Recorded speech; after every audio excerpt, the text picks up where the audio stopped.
Bienvenue dans MK2 Curiosity. Installez-vous confortablement, servez-vous quelque chose à boire, détendez-vous et surtout, laissez-vous porter par ces 5 films que nous vous proposons. Une sélection hors norme, sous le signe de l'amour, sous toutes ses formes. 2 3 quarts, regarde vers moi. Mais avant que vous fassiez votre propre voyage, Vous êtes priés de redresser vos fauteuils, d'attacher vos ceintures et de ne plus fumer. Merci. laissez-moi vous glisser quelques curiosités sur ces Curiosity. Nous commençons cette sélection avec un film du mystérieux réalisateur américain Lodge Kerrigan. À chacun de ses retours cinématographiques, il faut parfois attendre 6 ans, Kerrigan nous plonge dans un nouvel univers surprenant. Avec Claire Dolan, il explique avoir voulu faire face à son propre sexisme et signe une œuvre envoûtante sur l'aliénation charnelle.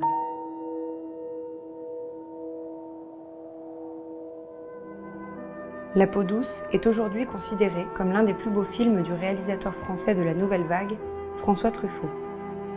Mais saviez-vous qu'il fut très mal accueilli lors de sa présentation au Festival de Cannes en 1964 ? Mesdames, messieurs, mesdames et messieurs, le microphone non fonctionne. Bon, voilà. Pour ce film, il dit avoir appliqué une méthode d'Alfred Hitchcock. Filme les scènes d'amour comme des scènes de meurtre, et vice-versa. De quoi vous mettre l'eau à la bouche. En 1974, David Lynch travaille sur son premier film, Eraserhead. Il profite du fait que son directeur de la photographie, Fred Helms, doit tester du matériel audiovisuel pour réaliser The Amputee, court-métrage saisissant.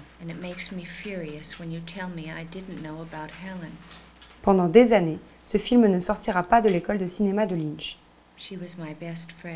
Une vraie curiosité, comme on les aime.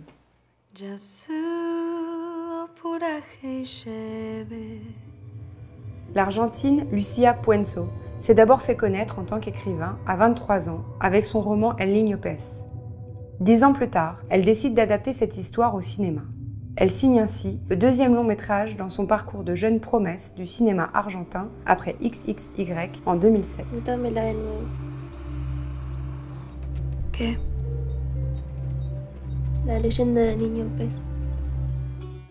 Samira Makhmalbaf, fille du cinéaste iranien Mohsen Makhmalbaf, arrête le lycée à 14 ans et se consacre au cinéma. Elle suit l'enseignement que son père dispense à ses cousins, car les films se font en famille. Elle a 17 ans quand elle réalise son premier long métrage La Pomme, et devient ainsi la plus jeune réalisatrice au monde à participer au Festival de Cannes. Une jeune femme inspirante qui incarne parfaitement la volonté d'émancipation féminine en Iran. Vous qui êtes assis là confortablement, coupez-vous un instant du monde et de son tumulte. Faites que ce temps soit à vous. Quelle chance vous avez. Bon voyage. Yo te amo con locura, solo vivo para ti. Yo te amo con el alma, mi corazón.